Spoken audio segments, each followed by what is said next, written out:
السلام علیکم دوستو اس تصویر کو پہلی مرتبہ دیکھ کر آپ کے دماغ میں بھی کچھ عجیب آ رہا ہوگا۔ آپ بھی اس کی حقیقت سے نا آشنا، اس کے متعلق غلط سوچ رہے ہوں گے، لیکن وہ کہتے ہیں نا کہ نیور جج اے بک بائی اٹس کور۔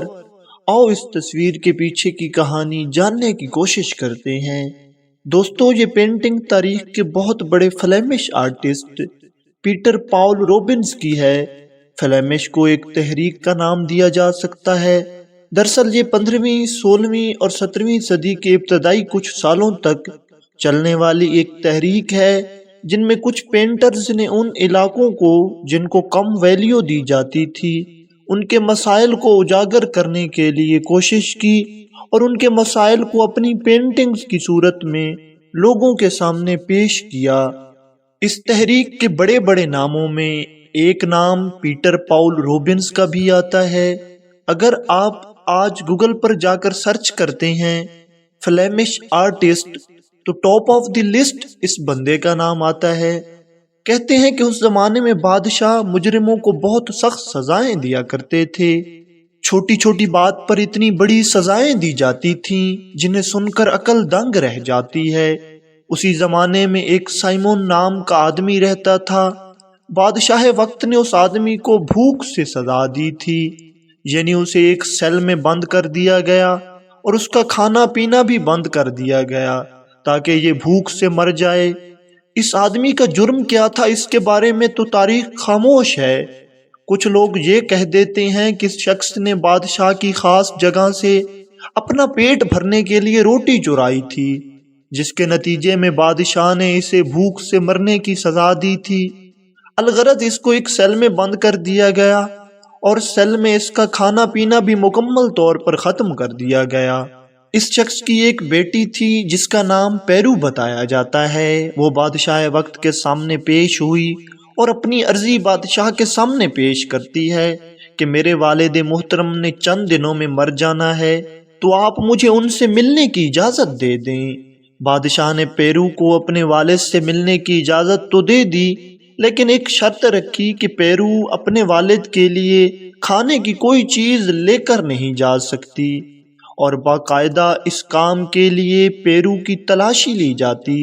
جب بھی اس سیل میں پیرو اپنے والد سائمون سے ملنے جاتی تو سپاہی پہلے پیرو کی اچھی طرح سے تلاشی لیتے کہ کہیں اس کے پاس کوئی کھانے پینے کی چیز تو نہیں، اور پھر اسے اپنے والد سائمون سے ملنے دیا جاتا تھا۔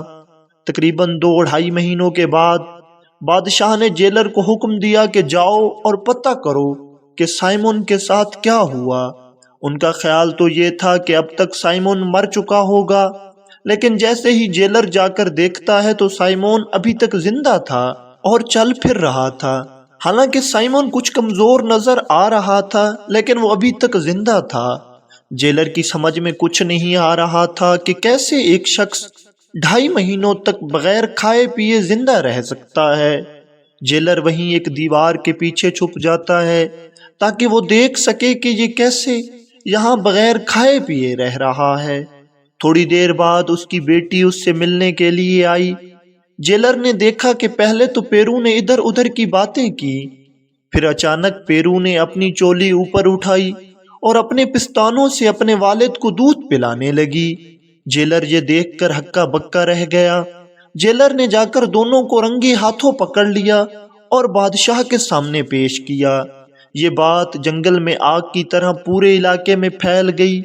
کچھ لوگ تو کہہ رہے تھے کہ سائمون اور پیرو نے باپ بیٹی کے عظیم رشتے کو پامال کیا ہے، تو کچھ لوگ کہہ رہے تھے کہ یہ پیرو کی اپنے والد کے لیے محبت تھی۔ یہ محبت کی ایک لازوال مثال ہے۔ اس نے اپنے والد کو مرنے نہیں دیا۔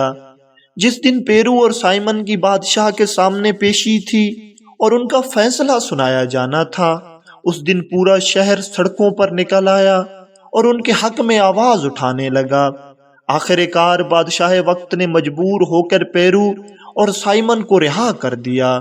دوستو اس پینٹنگ کی قیمت 30 ملین یورو لگی تھی، اور 1 یورو 314.3 پاکستانی روپیز کے برابر ہے۔ تو اگر کیلکولیٹ کریں تو اس پینٹنگ کی قیمت 9 ارب 43,10,08,731 روپے بنتی ہے، یعنی تقریباً 9.5 ارب روپے کی یہ پینٹنگ تھی۔ تو دوستو جانا آپ نے کہ یہ تھی اس پینٹنگ کے پیچھے کی کہانی۔